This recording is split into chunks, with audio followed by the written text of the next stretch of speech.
buri mwaka habiri omwenda by'okwezi kwa mukaga Uganda neijwe ekiro ky'amamanzi abahire amagara gabo okuzahura ihanga. Ahabwa enshonga egi ofisi y'enganzi y'ihanga okurabira mu ofisi ya minisita w'enshonga za Ruwero Rwenzururu hamwe n'abankazirwanaho nibataha ebintu bitari bimwe na bimwe mu cweka aho emikoro y'ihanga erikujagurizibwa. Tubaretira abantu bakunuya kuzanza b'endwara ezi zitakubasa kuzanzibwa hanuya oteiremu na n'okushemeza. So twatandikana abantu bona kuba kwija tubakira tugaruka tubahura tucheza kubahura buri omwe tumuteka omu speciality erukwetengwa.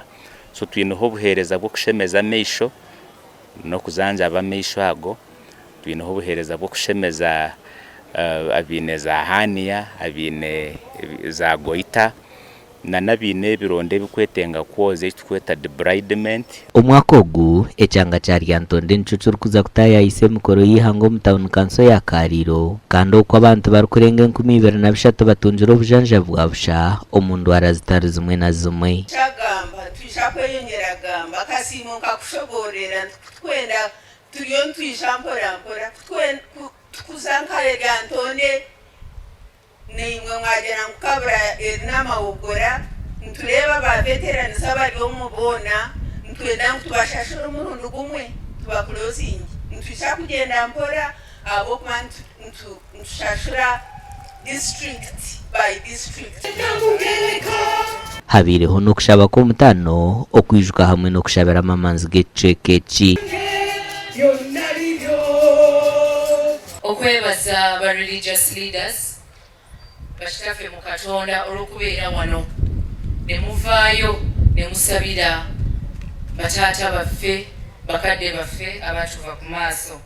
Ekyo kiraga okutambulira wamu n'obumu.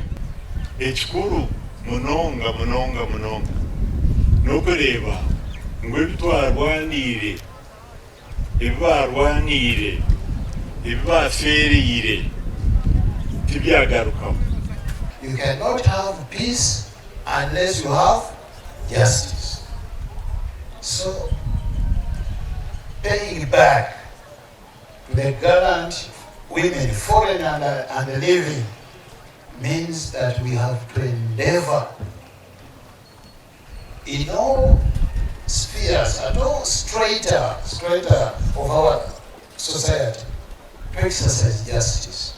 It is a day when ikindi yuli nkora omukuronda karuru omukwegyesa omukuburira omukushomesa omukugamba omukuganira nitware barwanire omuisho nari nimbita. Omwaka ogu Uganda nejaguze ekiro ky'amamanzi eky'omurundi gwa 35 kandi kija kujagurizibwa mu district ya Lyantonde ahansi y'omutwe guri kugira ngu the legacy of our heroes is the memory of a great name and the ideals they stood for. Ahabwa TV West Ndyamusiimanta.